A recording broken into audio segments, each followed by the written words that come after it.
കഥ തുടരുന്നു. എല്ലാം നോക്കി ഇതികർത്തവ്യ മോഡനായി നിൽക്കുകയായിരുന്നു മറപ്പുര ഭാർഗവൻ. മകൾ കോടീശ്വരിയായി മലപ്പുറത്ത് കഴിയുകയാണെന്നാണ് അവളെ കാണുന്നതിന് തൊട്ട് മുമ്പ് വരെ അയാൾ കരുതിയിരുന്നത്. 70 വയസ്സോളം പ്രായമുള്ള ആളെയാണ് അവൾ വിവാഹം ചെയ്തതെന്ന് അറിഞ്ഞപ്പോൾ ആദ്യമുണ്ടായ പ്രയാസം പെട്ടെന്ന് മാറിയതായിരുന്നു. അയാൾ വലിയ പണക്കാരനാണെന്നും അയാളുടെ മരണശേഷം സ്വത്തെല്ലാം തനിക്കാണെന്നും പാർവതി പറഞ്ഞതായിരുന്നു അതിന് കാരണം. മകൾക്ക് ഒരു 2ാം വിവാഹം വരെ ഭാർഗവനും ദമയന്തിയും പ്ലാൻ ചെയ്തിരുന്നു താനും.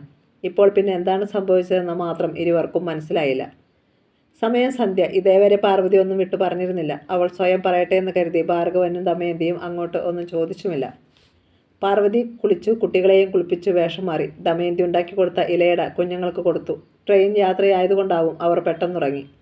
തൽക്കാലം പുറത്തേക്ക് ഇറങ്ങണ്ടെന്ന് ദമയന്തി മകളോട് പറഞ്ഞിരുന്നു. അവളുടെ കണ്ണുകളിലെ നനവ് അപ്പോഴും മാറിയിരുന്നില്ല. അവസാനം പാർവതി ചുണ്ടനക്കി. എല്ലാം പോയി അമ്മേ.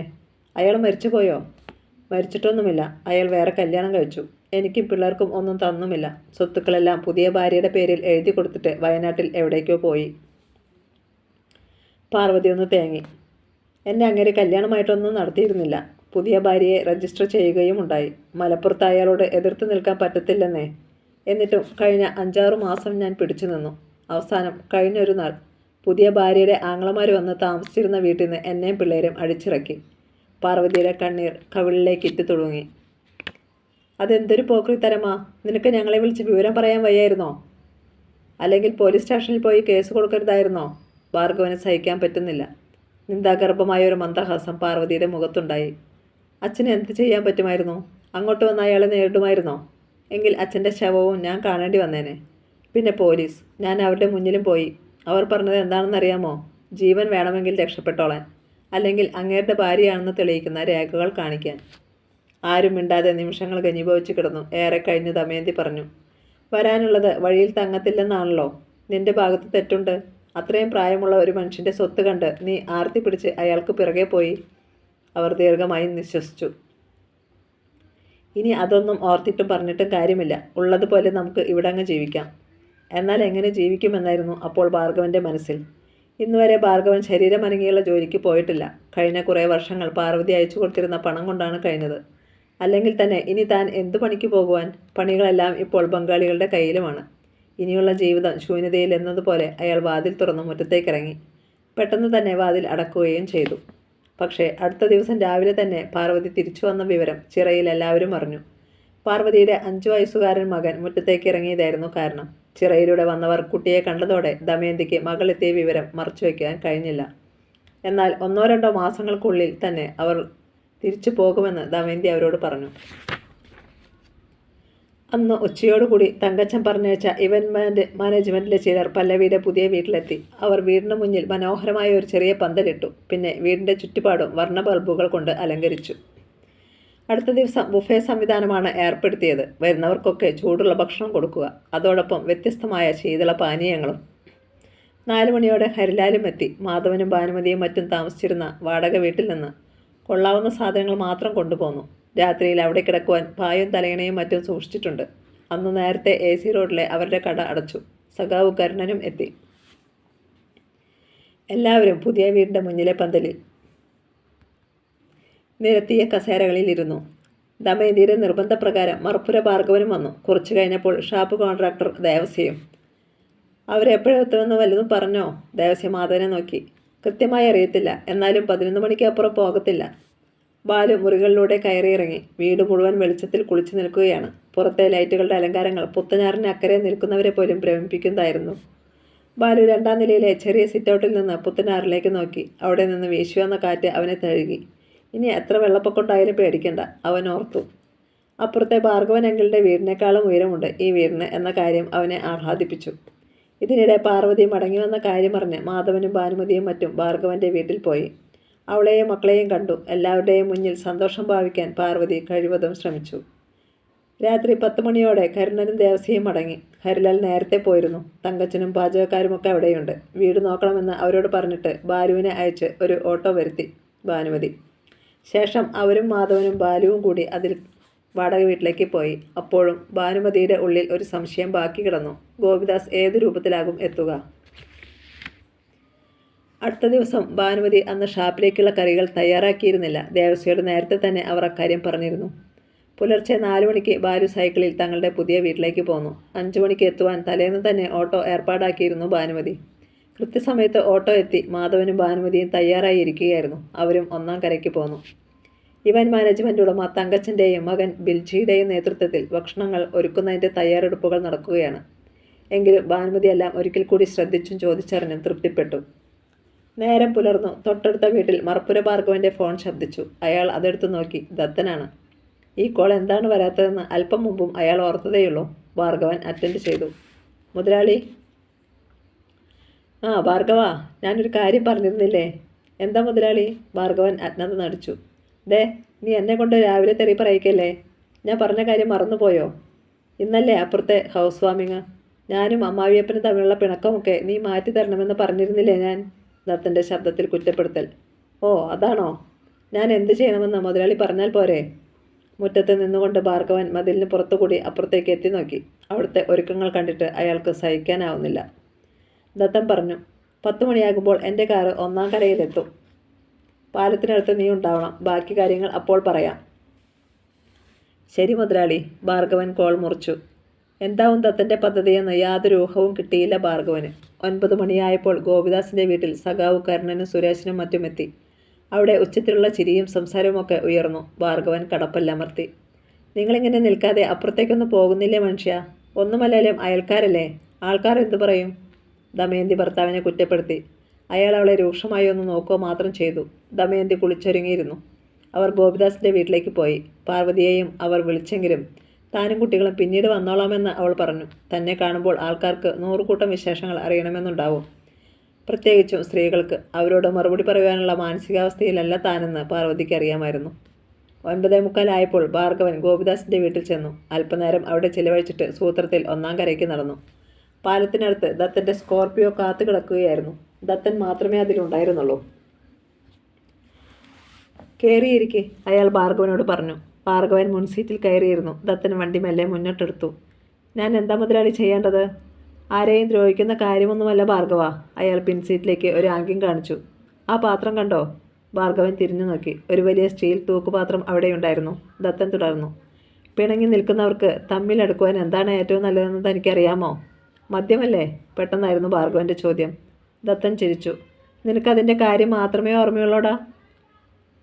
പിന്നെ നീ പറഞ്ഞതിൽ കുറച്ച് കാര്യമുണ്ട് കേട്ടോ. ആണുങ്ങൾ മാത്രമാണെങ്കിൽ മദ്യം തന്നെ നല്ലത്. പക്ഷേ അത് കുടുംബമാണല്ലോ. കുടുംബത്തിന് ഏറ്റവും നല്ലത് മധുരമാണ്. മധുരമോ? ഭാർഗവന് മനസ്സിലായില്ല. മധുരം എന്ന് വെച്ചാൽ പായസം. അതിനുള്ളിൽ പായസമാണ്. ഗോപിയങ്കളുടെ വീട്ടിൽ എല്ലാവർക്കും വിതരണം ചെയ്യണം. ദത്തൻ തലത്തിരിച്ച് അയാളെ നോക്കി. ഞാൻ പായസം കൊടുത്താൽ നിങ്ങൾ തമ്മിലുള്ള പിണക്കം മാറുന്നത് എങ്ങനെ മുതലാളി? പറഞ്ഞു തരാം. വീടുമാറ്റത്തിൻ്റെ സന്തോഷത്തിനും ഗോപിയങ്കളുടെ ആയുരാരോഗ്യത്തിനും വേണ്ടി നീ ഉണ്ടാക്കിയതാണ് പായസം എന്ന് പറയണം. എല്ലാവരും കഴിക്കുന്നതുവരെ നീ മറ്റൊന്നും പറയരുത്. അവർ കഴിച്ചു കഴിയുമ്പോൾ നീ പറയണം പായസം എൻ്റെ സമ്മാനമായിരുന്നെന്ന്. അങ്ങോട്ട് വരാനുള്ള മടി കൊണ്ട് ഞാൻ ഈ റോഡിൽ കാത്തു കിടക്കുന്നുണ്ടെന്നും അവിടെ നിന്ന് ആരെങ്കിലും വന്ന് വിളിച്ചാൽ വീട്ടിലേക്ക് വരുമെന്നും. ഭാർഗവൻ കേട്ടിരിക്കുന്നതിനൊപ്പം ഈ പറയുന്നതിലെ സ്വാഭാവികതയെക്കുറിച്ച് വിശകലനം ചെയ്യുകയും കൂടിയായിരുന്നു. ദത്തൻ പിന്നെയും പറഞ്ഞു. അങ്ങനെയാകുമ്പോൾ അവർക്ക് എന്നെ വന്ന് വിളിക്കാതിരിക്കാനാവില്ല. കഴിച്ചുപോയ പായസം ഛർദ്ദിച്ചു കളഞ്ഞിട്ട് അവർക്ക് എന്നെ അവഗണിക്കുവാനും കഴിയില്ല. മാത്രവുമല്ല, ഒത്തിരി ആളുകൾ വരുന്ന സമയമല്ലേ. അവരുടെ മുന്നിൽ വെച്ച് പല്ലവി പോലും ഒന്നും പറയില്ല. ഈ പറഞ്ഞതിൽ യുക്തിയുണ്ടെന്ന് ഭാർഗവന് തോന്നി. പക്ഷേ ദത്തനും ആ വീട്ടുകാർ തമ്മിൽ അടുക്കാതിരിക്കുന്നതാണ് നല്ലതെന്ന് അയാൾക്ക് തോന്നി. അല്ല മുതലാളി, ഞാനൊന്ന് ചോദിക്കട്ടെ. കടയുടെ മുന്നിൽ വെച്ച് ജനങ്ങൾ കാണുകയെ മുതലാളിയെ അപമാനിച്ചില്ലേ മാധവൻ ചേട്ടനും ഭാനുമതി ചേട്ടത്തിയും? അവരോട് ലോഹ്യത്തിന് പോണോ? മുതലാളിക്ക് ഇഷ്ടപ്പെട്ടാലില്ലെങ്കിലും ഞാൻ ഉള്ള കാര്യം പറയും. അവരുമായിട്ട് കൂട്ടുകൂടിയിട്ട് മുതലാളിക്ക് എന്നാ കിട്ടാനാ? നേരത്തെ ചിരിയോടെ ദത്തൻ സ്കോർപിയോ റോഡിൽ നിന്നിറക്കി ഇടതുവശത്തേക്ക് ഒതുക്കി നിർത്തി. ഭാർഗവ, ഒന്നും കാണാതെ മറ്റൊന്ന് ചെയ്യുന്നവനല്ല ഞാനെന്ന് നിനക്കറിയാമല്ലോ. അതറിയാം, അയാൾ സമ്മതിച്ചു. എങ്കിൽ കേട്ടോ, ഇപ്പോൾ കാണിക്കാൻ പോകുന്ന ഈ അടുപ്പമുണ്ടല്ലോ, അത് അധികകാലം നീണ്ടു നിൽക്കത്തില്ല. ഇപ്പോൾ ജനങ്ങളുടെ മുന്നിൽ സ്നേഹം അഭിനയിച്ച് കാണിച്ചിട്ട് പാര പണിയാൻ തുടങ്ങും ഞാൻ. എനിക്ക് നിൻ്റെ സഹായം വേണം. ഇപ്പോൾ ഭാർഗവന് സന്തോഷമായി. കാറിൻ്റെ ഡാഷ് ബോർഡ് തുറന്ന് ദത്തൻ 50-ൻ്റെ ഒരു കെട്ട് നോട്ടെടുത്ത് കൊടുത്തപ്പോൾ അയാളുടെ സന്തോഷം ഇരട്ടിയായി. മുതലാളി എന്ത് പറഞ്ഞാലും ഞാനത് ചെയ്തിരിക്കും. എങ്കിൽ നമുക്ക് തിരിച്ചു പോയാലോ? ദത്തൻ തിരക്കി. പോയേക്കാം. ദത്തൻ AC റോഡിൽ സ്കോർപിയോ വട്ടം തിരിച്ച് ഒന്നാം കരയ്ക്ക് മടങ്ങി. പല്ലവിയുടെ കടയ്ക്കരികിൽ അത് നിർത്തി. താൻ ഇവിടെ നിന്നൊരു ഓട്ടോ വിളിച്ച് പോയാൽ മതി. ഗോപിയങ്ങളും മറ്റും എത്തിക്കഴിയുമ്പോൾ പാലത്തിനടുത്ത് ഞാനുണ്ടാവും. അങ്ങനെ തന്നെ അവരെക്കൊണ്ട് മുതലാളിയെ വിളിപ്പിക്കുന്ന കാര്യം ഞാൻ ഏറ്റു. ഉത്സാഹത്തോടെ പുറത്തിറങ്ങിയ മറപ്പുര ഭാർഗവൻ പിന്നിലെ ഡോർ തുറന്ന് തൂക്കുപാത്രം എടുത്തു. അതിന് നല്ല ഭാരമുണ്ടായിരുന്നു. തുടർന്ന് അയാൾ ഒരു ഓട്ടോ വിളിച്ച് അക്കരയ്ക്ക് പോയി. ഓട്ടോ പാലം കടന്ന് പുത്തനാറിന് അക്കരയെത്തുന്നത് കണ്ടിട്ട് ക്രൂരമായ ഒരു ചിരിയോടെ ദത്തൻ കാർ മുന്നോട്ടെടുത്തു. തൻ്റെ വീട്ടിലേക്കാണ് ഭാർഗവൻ പോയത്. പായസം നിറച്ച പാത്രം അയാൾ മുറിയിൽ വെച്ചു. എന്താച്ചാ അത്? പാർവതി ചോദിച്ചു. പിന്നെ പറയാം. പാർവതിയുടെ മകൻ പാത്രത്തിനടുത്തേക്ക് വരുന്നത് കണ്ടപ്പോൾ അയാൾ മുറി പൂട്ടി താക്കോൽ പോക്കറ്റിൽ ഇട്ടുകൊണ്ട് വീണ്ടും ഗോപിദാസിൻ്റെ വീട്ടിലേക്ക് പോയി. അവിടെ ക്ഷണിക്കപ്പെട്ട ആളുകൾ നല്ലൊരു ഭാഗവും എത്തിയിരുന്നു. രാവിലെ സെറ്റ് ചെയ്ത ബോക്സുകളിലൂടെ ഹൃദയകാരിയായ പാട്ടുകൾ ഉയർന്നു കേട്ടുകൊണ്ടിരുന്നു. സമയം 11 മണി. ഭാനുമതിയുടെ ഫോണിലേക്ക് പല്ലവിയുടെ കോൾ വന്നു. നിങ്ങൾ എവിടെ എത്തി മോളെ? ആകാംക്ഷയോടെ ഭാനുമതി ചോദിച്ചു. ചേർത്തല കഴിഞ്ഞിട്ട് കുറച്ച് നേരമായി മുത്തശ്ശി. ദേ ആലപ്പുഴ ബൈപ്പാസിനോട് അടുക്കുന്നു. പല്ലവിയുടെ സ്വരം കേട്ടു. വേഗം വാ, ഇവിടെ എല്ലാവരും കാത്തിരിക്കുക. ശരി. കോൾ മുറിഞ്ഞു. ഭാനുമതി എല്ലാവരോടും വിവരം പറഞ്ഞു. ഇനി ഏറിയാൽ അരമണിക്കൂർ. എല്ലാവരുടെയും കണ്ണുകൾ പുത്തനാറിന് അക്കരെ AC റോഡിലേക്കായിരുന്നു. സമയം 11:30. AC റോഡിൽ പല്ലവിയുടെ കടയ്ക്ക് മുന്നിൽ ഒരു കറുത്ത വില കൂടിയ കാർ വന്നു നിന്നു. ഇക്കരെ വീട്ടുമുറ്റത്ത് റോഡിലേക്ക് നോക്കി നിന്നവരിൽ ആരോ വിളിച്ചു പറഞ്ഞു. ദേ അവരെത്തി. അത് കേട്ടതേ മുറ്റത്തും വീടിനുള്ളിൽ ഉണ്ടായിരുന്നവരും അടക്കം എല്ലാവരും ചിറയിലെ റോഡിലേക്ക് ഇറങ്ങി. AC റോഡിൽ വന്നു നിന്ന കാറിൻ്റെ ഡോറുകൾ തുറക്കപ്പെട്ടത് കണ്ടു. അതിൽ നിന്ന് ആരൊക്കെയോ ഇറങ്ങുന്നു. എന്നാൽ അകലം കാരണം ആളിനെ വ്യക്തമാകുന്നില്ല. അടുത്ത നിമിഷം കാറിന് അരികിൽ 2 ഓട്ടോകൾ കൂടി വന്നു നിന്നു. കാറിൽ നിന്ന് ഇറങ്ങിയവർ അവയിൽ കയറി. ഭാനുമതിക്ക് നെഞ്ചിടിപ്പേറി. ഗോപിദാസ് ആ കൂട്ടത്തിലില്ലെന്ന് അവർക്ക് തോന്നി. ഓട്ടോകൾ തിരിഞ്ഞു വന്നു പുത്തനാറിന് കുറുകെയുള്ള വീതി കുറഞ്ഞ പാലത്തിലേക്ക് കയറി. കണ്ടു നിന്നിരുന്നവരുടെ കണ്ണുകളും ഓട്ടോകളെ പിന്തുടരുകയായിരുന്നു. അവസാനം ഓട്ടോകൾ ചിറയിലെ റോഡിലേക്ക് ഇറങ്ങി ഗോപിദാസിൻ്റെ വീടിന് മുന്നിൽ പന്തലിനരികിലായി നിന്നു. അതിൽ നിന്നും ആദ്യം ഹരിലാൽ ഇറങ്ങി. തൊട്ടുപിറകെ പ്രണവും അഞ്ജനയും. ആളുകൾ മുന്നോട്ട് തള്ളിക്കയറി. പെട്ടെന്ന് അടുത്ത ഓട്ടോയിൽ നിന്ന് പല്ലവിയും ഇറങ്ങി. അവൾ എല്ലാവരെയും നോക്കി പുഞ്ചിരിച്ചു. ഇതിനോടകം ഓട്ടോയിലിരിക്കുന്ന ഗോപിദാസിൻ്റെ മുഖം ജനം കണ്ടു. ഇറങ്ങി വാ അച്ഛാ.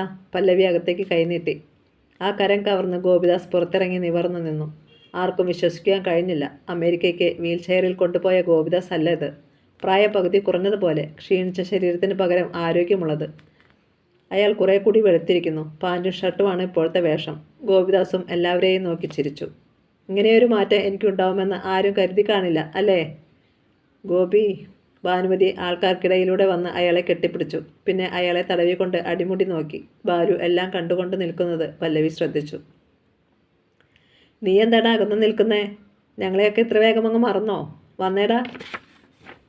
ബാലു വേഗം വന്ന് ചേച്ചിയെ കെട്ടിപ്പിടിച്ചു. പിന്നെ അച്ഛനെയും. അവൻ്റെ കണ്ണുകൾ നിറഞ്ഞിരുന്നു. മോനെ. ഗോപിദാസ് അവൻ്റെ മുടിയിൽ തടവി. നീ ശരിക്ക് പഠിക്കുന്നുണ്ടല്ലോ അല്ലേ? അവൻ തലയാട്ടി. വിവേചിച്ചറിയുവാൻ പറ്റാത്ത ഒരു ഭാവത്തിൽ നിൽക്കുകയായിരുന്നു മാധവൻ. അച്ഛാ. ഗോപിദാസ് വിളിച്ചു. നീ ജയിച്ചു. അല്ല, ഈ പ്രണവ് സാറും മറ്റും നിന്നെ ജയിപ്പിച്ചു. മകൻ്റെ കരം കവരുന്നതിനിടയിൽ മാധവൻ്റെ ശബ്ദം പതറി. ഇങ്ങനെ നിന്നാൽ മതിയോ? വീടിന് പാലുകാച്ചിൻ്റെ സമയമായി, സഖാവ് കരുണൻ ഓർമ്മപ്പെടുത്തി. എല്ലാവരും പന്തലിലേക്ക് കയറി. ആരുടെയും സഹായമില്ലാതെ ഗോപിദാസ് നടന്നു കയറുന്നത് ജനം അത്ഭുതത്തോടെ നോക്കി നിന്നു. തങ്ങളുടെ വീടിനുള്ളിലേക്ക് കടന്ന പല്ലവിയും ഗോപിദാസും ഹാളിലെ വിസ്മയങ്ങൾ കണ്ട് അത്ഭുതപ്പെട്ടു. ഒരിക്കലും സ്വപ്നം കാണുവാൻ പോലും സാധിക്കാത്ത വിധത്തിൽ വീട് മാറിയിരിക്കുന്നു. പ്രണവിനെയും അഞ്ജനയെയും ആദരവോടെ ഭാനുമതി സ്വീകരിച്ചിരുത്തി. പിന്നെ എല്ലാം വേഗത്തിലായിരുന്നു. അടുക്കളയിൽ ആദ്യമായി തീ തെളിഞ്ഞു. ഗ്യാസ് സ്റ്റൗവിന് മുകളിൽ പാൽക്കലം നിറഞ്ഞു തുളുമ്പി. ഈ സമയം മറപ്പുര ഭാർഗവൻ സൂത്രത്തിൽ തൻ്റെ വീട്ടിലേക്ക് പോയി. അടച്ചിട്ടിരുന്ന മുറി തുറന്ന് നേരത്തെ കൊണ്ടുവച്ചിരുന്ന പായസം എടുത്തുകൊണ്ട് തിരിയുമ്പോൾ മുന്നിൽ പാർവതിയും മക്കളും. എന്താ ഇതെന്ന് പറയച്ചാ? പാർവതി അയാളെ സൂക്ഷിച്ചു നോക്കി. കുറച്ച് പായസമാ, അയാൾ പറഞ്ഞു.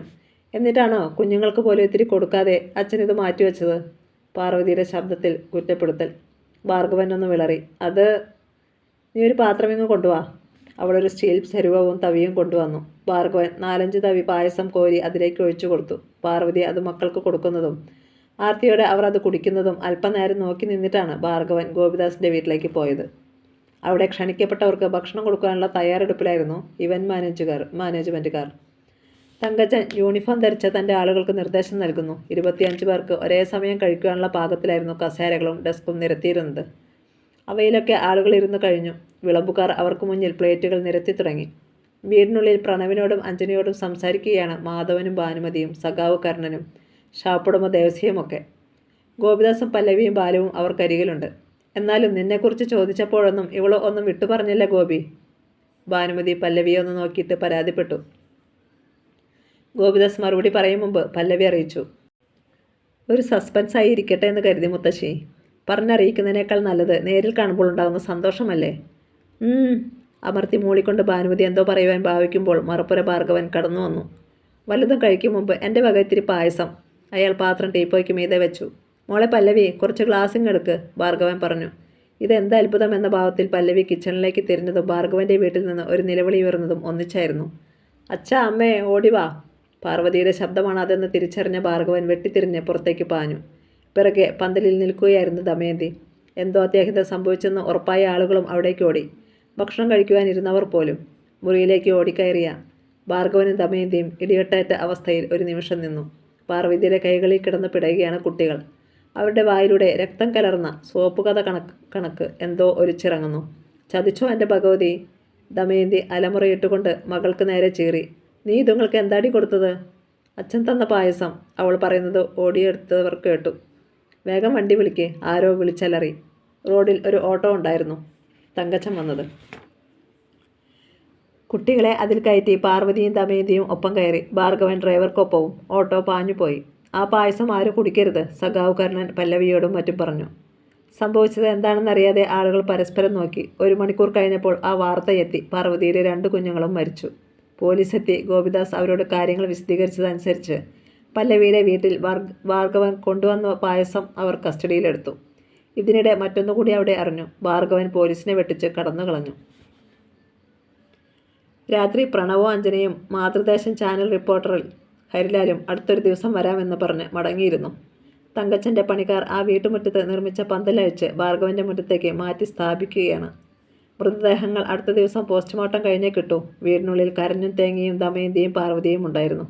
അവർക്കരികിൽ ഭാനുമതിയും സമീപവാസികളായ ഏതാനും സ്ത്രീകളും. വിവരമറിഞ്ഞ് ആളുകൾ വന്നും പോയും വരുന്നു. തങ്ങളുടെ വീടിൻ്റെ സിറ്റൗട്ടിൽ ഇരിക്കുകയാണ് ഗോപിദാസും പല്ലവിയും മാധവനും. മുറ്റത്ത് കസേരയിൽ ബാലുവും സഖാവ് കരുണനും. താൻ കുഴിച്ച കുഴിയിൽ താൻ തന്നെ വീണു, അത്ര തന്നെയുള്ളൂ ഗോപി. നിങ്ങളെ കൊല്ലാൻ ഭാർഗവൻ കണക്കുകൂട്ടി, പക്ഷേ അതിൻ്റെ പ്രതിഫലം അവന് തന്നെ കിട്ടി. എന്നാൽ ദമയന്തി ചേച്ചി പറയുന്നു അവരുടെ വീട്ടിൽ വെച്ച് പായസം ഉണ്ടാക്കിയിട്ടില്ലെന്ന്. ഇത് പിന്നെ എങ്ങനെ വന്നു? ചോദിച്ചത് പല്ലവിയാണ്. കരുണൻ താടി ചൊറിഞ്ഞു. ഈ ഭാർഗവൻ എങ്ങോട്ട് പോയി? അവനെ കിട്ടിയിരുന്നെങ്കിൽ കാര്യങ്ങൾ കൃത്യമായി അറിയാമായിരുന്നു. ഗോപിദാസ് പിറുപിറുത്തു. അവനിപ്പോൾ ചിന്തയോടെ കരുണൻ പറഞ്ഞു. നിങ്ങളെ കൊല്ലാൻ ആരാണോ അവനെ ആ പായസം ഏൽപ്പിച്ചത് അവിടെ കാണും. കരുണൻ്റെ കണക്കുകൂട്ടൽ ശരിയായിരുന്നു. അമിച്ചകരിയിലുണ്ടായിരുന്നു ഭാർഗവൻ.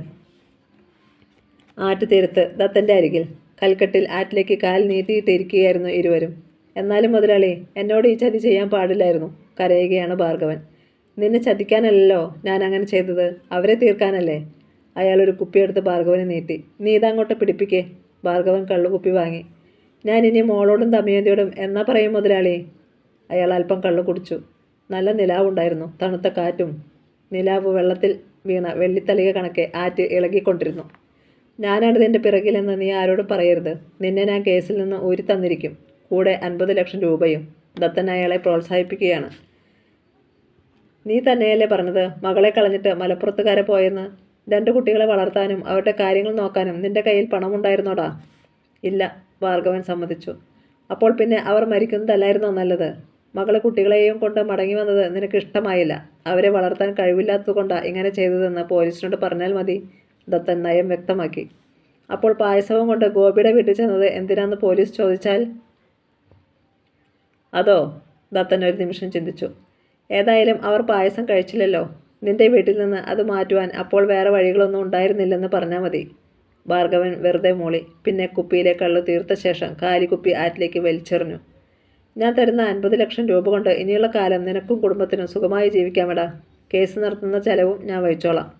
ഒന്നും മിണ്ടാതെ ഭാർഗവൻ എഴുന്നേറ്റു. പിറകിലേക്ക് 2 ചൂട് വെച്ചിട്ട് ഭാർഗവൻ പെട്ടെന്ന് അരയിൽ നിന്നൊരു കത്തി വലിച്ചെടുത്തു. പിന്നെ ഒറ്റ കുത്ത്. കത്തി പുളഞ്ഞിറങ്ങിയത് ദത്തൻ്റെ കഴുത്തിൽ. അയാൾ അലറിക്കൊണ്ട് പിറകിലേക്ക് മലർന്നു വീണു. ദ്രോഹി, എൻ്റെ പണത്തോടുള്ള ആർത്തിയെ മുതലെടുക്കുകയായിരുന്നു നീ ഇത്രയും കാലം. കുഞ്ഞുങ്ങൾ ചത്തിട്ടും നീ പിന്നെയും കാശിൻ്റെ കണക്ക് കാണിച്ച് എന്നെ പ്രലോഭിപ്പിക്കുന്നു. ഇനി അത് വേണ്ട. എൻ്റെ മോടെ കുഞ്ഞുങ്ങളില്ലാത്ത ലോകത്ത് നീയും വേണ്ടടാ പട്ടി. ഭാർഗവൻ ദത്തൻ്റെ നെഞ്ചിൽ കയറിയിരുന്ന് തുരുതുരെ കുത്തി. ദത്തൻ്റെ അലർച്ച കേട്ട് ആരൊക്കെയോ അവിടേക്ക് ഓടി വരുന്നുണ്ടായിരുന്നു. അതിനകം ചലനം നിലച്ചു കഴിഞ്ഞിരുന്നു. ദത്തനെ ഭാർഗവൻ ആറ്റിലേക്ക് ചവിട്ടിമറിച്ചു. കത്തിയും വെള്ളത്തിലേക്ക് വലിച്ചെറിഞ്ഞു. തുടർന്ന് ആത്മസംതൃപ്തി കിട്ടിയതുപോലെ ഒന്ന് ചിരിച്ചു. ഇനി നേരെ പോലീസ് സ്റ്റേഷനിലേക്ക്. ഒരാഴ്ച പിന്നിട്ടു. ഭാർഗവൻ റിമാൻഡിലാണ്. അയാളെ പായസമേൽപ്പിച്ചത് ദത്തനാണെന്നും തുടർന്നുണ്ടായ സംഭവങ്ങളുമെല്ലാം മീഡിയകളിൽ 4-5 നാൾ നിറഞ്ഞു നിന്നിരുന്നു. അന്നൊരു ദിവസം പ്രണവും അഞ്ജനയും ഹരിലാലും കൂടി വീണ്ടും ഗോപിദാസിൻ്റെ വീട്ടിലെത്തി. ഏറെ നേരം സംസാരിച്ചിരുന്നിട്ട് പ്രണവ് പറഞ്ഞു, ഞാൻ പുതിയൊരു തീരുമാനവുമായാണ് ഗോപിയേട്ട വന്നിരിക്കുന്നത്. എന്താണ് എന്ന ഭാവത്തിൽ എല്ലാവരും അയാളെ നോക്കി. ബാക്കി പറഞ്ഞത് അഞ്ജനയാണ്. ഞങ്ങൾ ദുബായിൽ മാതൃദേശം ചാനലിൻ്റെ പുതിയൊരു ഓഫീസ് ആരംഭിക്കുകയാണ്. അതിൻ്റെ ചുമതല ഹരിലാലിനും പല്ലവിക്കുമായിരിക്കും. അമ്പരന്ന് പോയി പല്ലവി. ഞാനോ? എന്താ സംശയം? പ്രണവ് പറഞ്ഞു. ഒരു പ്രതിസന്ധിയിലും തളരാത്ത അയൺ ലേഡിയാണ് പല്ലവിയെന്ന് കാലം തെളിയിച്ച കാര്യമല്ലേ. പിന്നെ തന്നെ സഹായിക്കാൻ ഹരിലാലും ഉണ്ടല്ലോ കൂട്ടിന്. എന്താ, അയാളെ വേണ്ടെന്നുണ്ടോ? അയ്യോ വേണം, പെട്ടെന്ന് പറഞ്ഞു പോയി പല്ലവി.